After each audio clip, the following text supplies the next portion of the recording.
Hi, in this video, I'm going to be explaining to you how you can make a folder that you will share with the rest of the members on your team.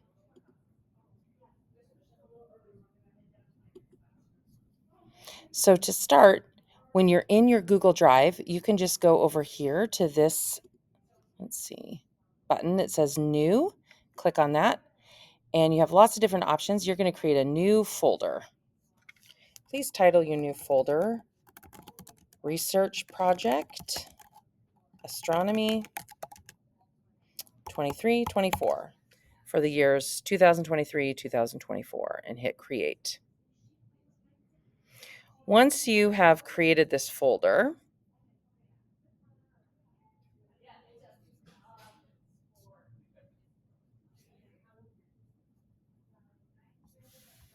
here it is.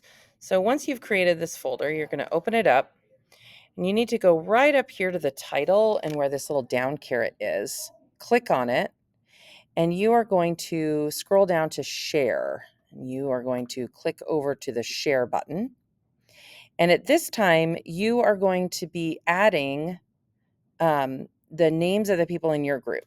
Okay, so for example, if I were going to be adding Mr. Turney, I would start writing his name, and it pops up here, and click on this, and I want to make him an editor. So I would hit send. I want to do this for everyone in my group.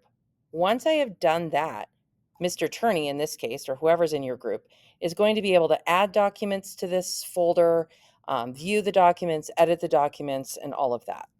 So now that you have this research project astronomy folder, you can add in the document that you are going to use to keep track of your learning. So go back over to the new, click on Google Docs, and it says create in a shared folder. Yep, I definitely want to. And once I have this, I'm going to name it my own name. So I'm going to write Colleen's Research Notes. I can write it here. And it's going to be important that you have some way of keeping track of what you figure out and where your source is that you get this information. So I recommend that you go into Insert, come down to Table, scroll over, and I recommend that you make a 2-column chart. You can make it a couple rows, but in your left column, you can call this source. So this will be the title, the author's name, maybe the publisher. You don't necessarily have to have all of these things, but these might be things that you would need.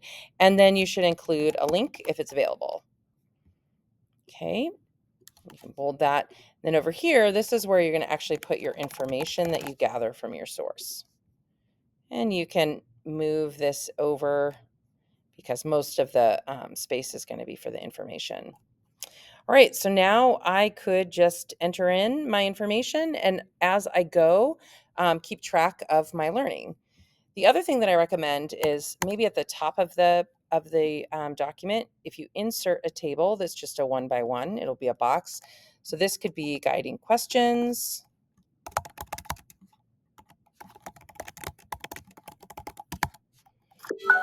This serves as kind of a compass or a map for where you want to go. And you can list your questions out. You can do them numerically. You could make an extra column and you could add the date if you wanted to keep track of that. But this is just kind of a basic template for how you can keep track of your information. If I had made this document separately,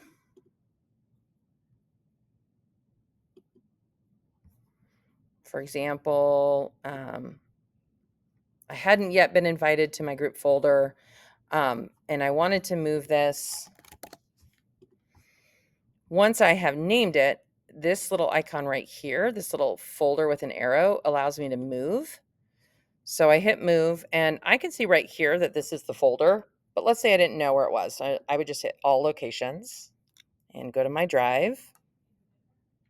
And then I would just need to find that research project folder, which is right here. And I can click move. And now it's going to say that it's changing access, that anyone who has access to this folder is also going to have access to this document. I can hit dismiss, and you can see that if I go back over here, there's my test document. All right. So this is just a helpful way to keep track and manage all of the learning that you're going to be doing over time.